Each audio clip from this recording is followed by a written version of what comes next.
Bienvenue dans votre pire cauchemar de nageoire. Oui, toi, celui qui ouvre les yeux comme un hélicoprion tout juste sorti du ventre maternel. Vous n'avez même pas encore séché ce liquide collant de votre petit corps et vous sentez déjà quelque chose tourbillonner dans votre mâchoire. Non, ce n'est pas la dernière chanson tendance sur TikTok. C'est une spirale de dents qui vous accompagnera tout au long de votre vie. Tu penses que c'est cool? Spoiler, ce n'est pas le cas. C'est comme si quelqu'un décidait de vous planter une scie circulaire sous le nez et d'appeler cela une conception intelligente. Vous regardez autour de vous et voyez votre mère hélicoptère qui dit « Je ferais mieux d'y aller avant qu'il ne me demande une pension alimentaire ». Ton frère aîné a déjà mangé ta petite sœur et un cousin cherche quelqu'un dans qui planter ses dents. Pas de câlin ni de photos de famille. Ici, vous naissez avec la mission de survivre à vos propres proches. C'est sympa, n'est-ce pas? Avec une fin brutale, vous utilisez votre mâchoire de mixeur pour mordre le premier céphalopode qui croise votre chemin. Vous entendez un craquement métallique comme l'ouverture d'une boîte de vieilles sardines. Une euphorie étrange, presque psychotique, vous envahit. Dans votre esprit, vous imaginez enregistrer un Reels épique avec une musique de fond et des effets de faux sang. Mais nous sommes à l'ère paléozoïque et aucun réseau social ni aucun j'aime ne peut vous sauver de la brutale réalité. Soit vous mordez, soit vous êtes mordu. Vous pataugez dans les eaux troubles avec l'arrogance de quelqu'un qui se croit un vrai requin, même si en réalité vous êtes une expérience cartilagineuse avec une scie. Vous croisez votre grand-tante Hélicoprion, cette vieille dame qui n'en finit pas de prêcher sur une sorte de Facebook marin où elle diffuse en direct sa sagesse primitive. Il vous regarde et dit « Ah, vous êtes le morveux avec la scie à chaîne. À mon époque, les hélicoprions savaient en chasser avec élégance. » Vous sentez votre sang bouillir, mais quand vous vous souvenez que votre père a disparu en disant « Je vais acheter des cigarettes et je ne reviens pas », vous décidez qu'il n'y a pas de famille pour vous soutenir. Tu ferais mieux de continuer ton chemin en ravalant ta colère et tous ceux qui croisent ton chemin. Les jours passent et vous découvrez que vos dents se renouvellent sans cesse, s'insérant dans une spirale qui grandit comme un disque vinyle infini. Vous vous demandez si vous pourriez fendre des roches, mais vous préférez vous entraîner avec des ammonites. Le craquement de leur coquille vous procure un plaisir écœurant, presque comme l'éclatement d'un papier bulle, mais avec du sang et des entrailles entre les deux. Tendre? Zéro? Ironique? Beaucoup. Vous arrivez à un tournoi de chasse organisé par vos cousins. Une sorte de Fortnite préhistorique où le gagnant est celui qui ouvre le plus d'ammonites en le moins de temps. Toi, avec ta scie brillante, tu te présentes fièrement. Vous ravagez les coquilles et ressortez couverts d'encre noire et de morceaux visqueux. Personne ne vous applaudit, le silence pèse. Vous regardez autour de vous et voyez une terreur pure se refléter sur vous. C'est comme si vous aviez réussi parfaitement un examen à l'école, mais que tout le monde soupçonnait que vous aviez triché. Eh bien, dans ce cas, votre piège est un insecte avec un disque mortel dans sa bouche. Avec votre ego au plus haut, vous pensez être le roi de l'océan, jusqu'à ce que vous tombiez sur un mégalodon discutant avec un calmar colossal. Vous l'approchez comme si vous disiez « salut » au champion et décidez de mordre la queue du requin géant pour montrer votre force. Erreur, il vous secoue comme un chiffon mouillé et vous jette contre un récif. Vous êtes abasourdi, la scie vrombit et votre fierté est brisée. Vous vous éloignez, la tête baissée, tandis que vous entendez les rires étouffés des autres poissons. Même votre grand-tante ne manque pas l'occasion de se moquer de vous sur sa page Facebook sous-marine, en disant « Je savais que ce gosse n'était pas si doué que ça ». Les saisons passent et votre cynisme grandit.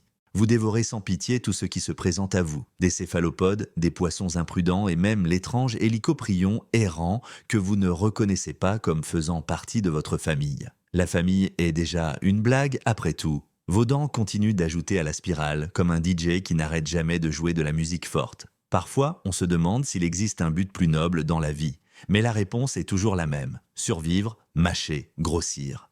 Répéter et gagner. Vous vous ennuyez de la routine jusqu'à ce que vous entendiez de sombres rumeurs, la planète se réchauffe ou se refroidit, ou les deux en même temps. La nourriture se fait rare, les éruptions volcaniques sont omniprésentes et certaines espèces disparaissent sans dire adieu. Vous regardez autour de vous avec suspicion, mais votre fierté vous fait croire qu'un hélicoptère avec une scie ne va pas tomber comme ça. Vous vous dites « Bah, nous avons déjà survécu à une extinction, la prochaine pourrait-elle être encore plus difficile ?» Grande naïveté. Il devient de plus en plus difficile de trouver des proies. Les ammonites ont disparu, les calmars fuient sur des kilomètres et les poissons semblent émaciés. Vous nagez pendant des heures et des heures avec un grondement dans vos entrailles que même votre scie ne peut pas supporter. Peu calmé, vous désespérez, essayant de mordre dans les rochers au cas où vous découvririez quelque chose de comestible. Rien. On commence à se demander si la série se termine comme cette série qui est annulée quand elle devient intéressante. Dans votre recherche effrénée, vous tombez sur des proches nageant à la dérive, le ventre à l'envers, sans vie. Vous ressentez une pointe de peur mêlée à une étrange tristesse. Vous n'avez jamais été proche d'eux, mais les voir comme ça, flottant comme des ballons éclatés, vous fait vous demander si vous serez le prochain. L'océan tout entier ressemble à un cimetière.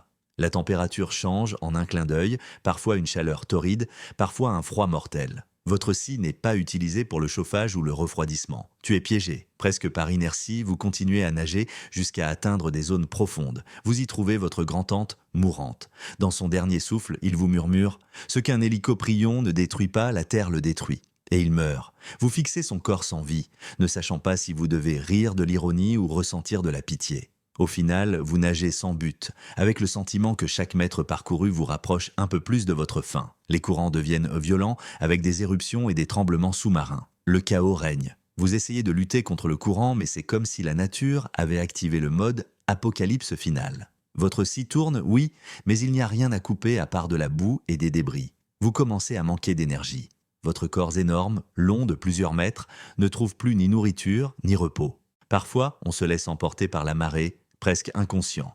Dans cette transe, vous vous souvenez de vos jours de gloire, le tournoi de chasse, le moment où vous pensiez avoir maîtrisé le mégalodon, les morsures sur les céphalopodes frais. Tout vous semble être une blague macabre. Vous vouliez être un requin normal et vous avez fini par devenir une sorte de taille-crayon vivant que même la nature elle-même ne respecte pas. Il n'y a même pas de père pour tenir ta nageoire dans tes derniers instants, ni de mère pour te border. Seulement la solitude infinie d'un monde qui s'effondre. Une nouvelle secousse secoue le fond et vous projette contre des rochers acérés.